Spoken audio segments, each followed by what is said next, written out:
Aku tidak khawatir, kata Sayyidina Ali, aku tidak khawatir tentang betul dan batil, batil dan betul, karena dunia ini isinya betul dan batil. Yang aku khawatirkan adalah ketika kebatilan merajalela, orang yang betul diam, ibu yang betul diam, bapak yang betul diam, yang batil berkuar.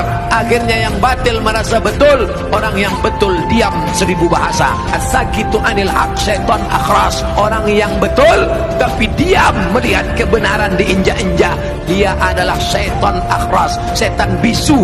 Begitu kata Imam Abu Ali Ad-Daqqaq yang dikutip oleh Imam An-Nawawi dalam kitab Al-Minhaj Syarah Sahih Muslim Ibn Al-Hajjaj.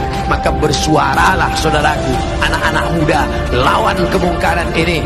Terus berperang dengan HP-mu. HP-mu adalah senjata, bukan menebarkan kebencian, bukan menebarkan hoax, tapi dalam rangka watawasau bil haq watawasau